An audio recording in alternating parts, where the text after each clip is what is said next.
terrible, bueno, lo vi en las noticias y me pareció algo horroroso realmente, como de película de terror. Sé que hay unas personas desaparecidas, al menos ayer en la noche vi a una persona que había rescatado pues a su mascota, pero que decía que su prima estaba desaparecida, de lo que pude ver, y realmente me pareció terrible las imágenes, Sí, realmente perturbadoras. Es una verdadera tragedia.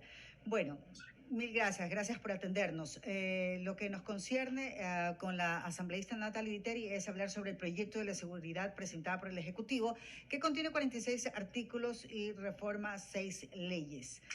Me gustaría saber, por ejemplo, una de estas partes que contiene este artículo se divide en 7 títulos. El primero, que no reforma ninguna ley, contiene las normas que regulan el uso progresivo de la fuerza para militares, policías y guías penitenciarios, con los principios que la regulan y con los 5 niveles hasta el uso de armas letales. Ustedes, como asambleístas de la bancada del Partido Social Cristiano, ¿cómo han observado este proyecto de ley de seguridad? ¿Cuál es la postura con respecto a esto? La postura del Partido Social Cristiano siempre va a ser estar a favor de la ciudadanía, y como hemos dicho, nosotros teníamos proyectos que habíamos propuesto al que era en aquel entonces candidato a la presidencia y ahora presidente de la República. Vengan las normas, perdón, los proyectos de ley de quien vengan, sean de la presidencia de la República o de cualquier bancada. No es con quién se vota, sino sobre qué se vota. En este caso, si el proyecto de ley del presidente presentado es un proyecto favorable a la ciudadanía, pues nosotros no tenemos ningún problema. Hemos revisado o estamos revisando el proyecto de ley presentado.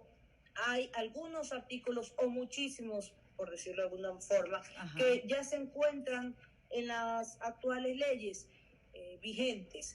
Hay otros donde se ha creado un nuevo delito, un nuevo tipo penal que se establecería como delito en el COIP, que es los actos de terrorismo en los centros de privación de libertad, como él lo denomina, que lo aplicarían como el artículo 366.1 a continuación del 366 en el Código Orgánico Integral Penal. Aunque no estuviera ese artículo, de todas maneras, todos los actos que se han cometido dentro de los centros penitenciarios contra otros reos o contra otras PPLs, igual pueden ser sancionados, porque son actos de homicidio o de asesinato o de desmembramiento contra otras personas, contra otros PPLs, que pueden ser sancionados, que pueden ser juzgados por la Fiscalía, iniciarse la indagación previa, la instrucción fiscal y luego el llamamiento a juicio. Es decir, pueden ser de todas maneras tratados. Ellos los han puesto como un nuevo tipo de delito penal, y también asimismo la delincuencia organizada ya tiene una sanción, ¿no? Conociéndolo así, exactamente. Y lo que se trata es, supuestamente, con este proyecto, es de darle una ayuda a la fuerza pública para que no sea tratada dentro del COIP como el resto de los ciudadanos, en lo que yo estoy de acuerdo cuando se dice por parte tanto del Ejecutivo como del resto de autoridades que no es posible que un policía que está con otro tipo de actitud cuando sale a la calle, diferente del resto de los seres comunes o de los ciudadanos, que cuando salimos a la calle no estamos para salir a perseguir o a estar atentos si es que se comete un delito. No, ellos salen con esa actitud en busca de la persona que esté cometiendo un acto contrario a la ley. Entonces, ustedes han logrado analizar todo este paquete de reformas que ya envió el Ejecutivo. ¿Cuáles se han logrado revisar todo? Y me gustaría saber particularmente, por ejemplo, cómo ven el tema de la propuesta del uso progresivo de la fuerza para militares, policías y guías penitenciarios. El uso progresivo de la fuerza, como lo tienen aquí puesto, está exactamente igual como consta en todas las normas, en el de la fuerza policial, en el reglamento de la fuerza policial. Entonces, para ustedes, este proyecto de ley no tiene nada nuevo, no presenta nada nuevo, de acuerdo a lo que usted me está comentando. presenta es, por ejemplo, que en el caso de la policía que se encuentre en una situación de ser acusado, se le pondrá un abogado que lo ayude y que él tiene la opción de escoger si es que es de la Defensoría Pública, si es que es un abogado del ministerio o un abogado de los que están establecidos en esto, este nuevo tipo penal que ellos denominan a la delincuencia organizada, que la denominan entre 3 o más personas que por un tiempo indefinido ejerzan el mando, dirección o planifican actividades de organización delictiva y establecen una pena, aunque no hayan cometido ningún acto delictivo y no lo llegaran a cometer. Así también a los colaboradores y les establecen penas de libertad. Eso es lo que establecen, y las actuaciones en caso de muerte causado por la fuerza pública, tratando como de ayudar, pero la verdadera forma de ayudar para mí es sacar del COIP a toda la fuerza pública, porque como repito, ellos no pueden ser tratados dentro de un Código Orgánico Integral Penal igual que los ciudadanos. Ellos antes, en el 2010 o en el 2019 me parece, tenían su propia ley penal donde se los sancionaba como era fuerza de la policía, porque no son iguales que nosotros. Entonces, me refiero a no son iguales que nosotros en cuanto a su trabajo. Ellos salen efectivamente en busca de. Entonces ellos tienen que tener una ley especial de juzgamiento penal, porque salen a eso.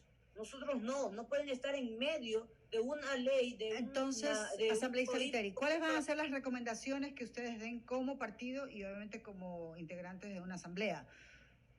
Efectivamente, analizar esto, que primero no se va a analizar este proyecto de ley per se en la Asamblea Nacional por parte del Pleno del Legislativo, porque la Comisión tiene que hacer una unificación junto a los otros proyectos que ya tiene. Y la Comisión, la Comisión ha dicho que ellos tenían listos los otros proyectos de ley, que también los he revisado, que se refieren también a, uno sí es al que no uso de animales en la fuerza pública, el otro es al uso progresivo de la fuerza, que tiene efectivamente los mismos requisitos. El problema es que en el uso progresivo de la fuerza se determina que, primero, se vea la presencia policial para intimidar a los delincuentes. Segundo, haya una verbalización o una conciliación entre el policía y el delincuente. Después de eso, haya una especie de, por parte del policía, de sometimiento hacia el delincuente mediante la fuerza física. Si esto no sucede, dice en el reglamento policial, por ejemplo, que tienen que utilizar las armas no letales, como ya el tolete o una arma que tenga balines, ¿verdad?, que puedan ser disparados al cuerpo y que no causen muerte. Y finalmente, si nada de esto funciona, entonces ahí recién recurrir al argumental. Imagínense pasar por todo este procedimiento, el ladrón o el delincuente, pues primero habrá matado al policía o estará quién sabe a cuánta distancia. Claro. Segundo, dice que todo esto tiene que ser proporcionado por la Policía Nacional mediante el dinero que les proporcione la partida presupuestaria el ministerio, de la cual la ministra del Interior será su representante legal. Habrá que ver si el ministerio efectivamente les proporciona el dinero y si es que cada policía carga en su cinturón todas y cada una de estas armas no letales, como el tolete, como el arma de balines, además del arma letal. Habrá que ver, asambleísta, si todos cumplen con sus roles, porque ya esto siempre es un cuento de nunca acabar. La situación es que los ciudadanos necesitamos una respuesta inmediata. ¿Cuándo terminará todo este análisis?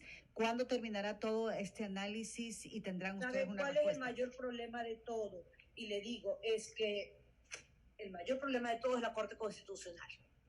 Esa es la que nos tiene amarrada de manos. Fíjese usted que recién salió una resolución y es totalmente absurdo que en otras cosas la saque inmediatamente para otros temas y en esta tan importante se haya demorado 11 años en declarar inconstitucional el pago de un tributo. 11 años han estado pagando un tributo de manera inconstitucional y todavía les da 2 años más para que sigan pagando un tributo inconstitucional para no desbalancear el déficit presupuestario del Estado. ¿Cómo van a seguir pagando 2 años más si ya les dijo que es inconstitucional? Y lo han pagado durante 11 años y les dice que ya lo pagado. Bueno, entonces estamos en las manos de que ustedes terminen el análisis y que la Corte Constitucional también se pronuncie, de acuerdo a lo que usted me dice. No lo declare inconstitucional porque el Constitucional prohíbe, la Constitución, el aumento de penas, prohíbe, como yo estoy proponiendo en mi reforma al COIP, la rebaja, yo pido el aumento de penas así, de 50 a 70 años, que haya acumulación de penas por cada delito que se comete. Si comete 3, 4 delitos, se sumen cada una de las penas, que no haya rebajas, que no haya sustitutivas, también para que los jueces y los fiscales no sean o no se sientan intimidados por cada uno de los delincuentes de máxima peligrosidad, que hayan jueces, fiscales y abogados, defensores sin rostro, de tal manera que no aparezcan, como se vio en las noticias, estos regalitos sobre los carros de los jueces, y ellos no le den la libertad a estos de máxima peligrosidad y que no salgan a la calle nunca más, ni violadores, ni los que causen muerte a las víctimas, ni los narcotraficantes, ni los sicarios, ni ninguno de estos que cometan delitos execrables, a diferencia de las personas que cometen delitos de mínima peligrosidad que no pueden estar como carne de cañón junto con ellos. Abogada Viteri, simplemente para que me diga en un resumen así bastante y muy escueto, el tema del proyecto de la Ley Orgánica Reformatoria a varias leyes para el desarrollo y regulación y control de los servicios financieros tecnológicos. ¿Qué tan importante se traduce este proyecto de ley orgánica en la actualidad? Bueno, en la actualidad y para el futuro, pese a que ya vivimos con toda esta era tecnológica, es excelente. Esta ley es una ley de servicios financieros, pero basados en la tecnología, y que va a constar como una forma de financiamiento más dentro del Código Orgánico Financiero, pero que no tiene que ver con los bancos, sino todo con la tecnología. De esta forma, todos los emprendedores jóvenes que no tienen cómo dar una garantía bancaria, como una casa, etcétera, y que me han contado, porque los he visto en los emprendimientos, van a poder contar con esto. Por ejemplo, ¿cuáles son los ejemplos de estos tipos de compañías fintech, que son compañías futuristas y que son compañías que actualmente ya se han desarrollado y que han generado alrededor del mundo?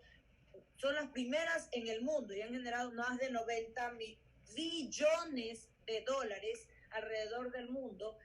Por ejemplo, Uber, Spotify, todas esas son ejemplos de compañías fintech. En el Ecuador ya existen 34, las Airbnb también.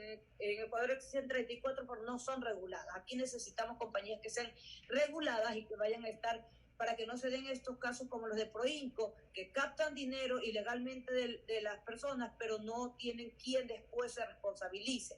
Van a estar reguladas por la Superintendencia de Bancos, por la Superintendencia de Compañías, por la Junta Financiera Monetaria. O sea, más regulaciones. Con una regulación. Asambleísta Viteri, mil gracias por habernos acompañado esta mañana. Estamos muy atentos. En una próxima podremos estar analizando un poco más esto de la ley, obviamente pues para estos nuevos emprendimientos en la era tecnológica.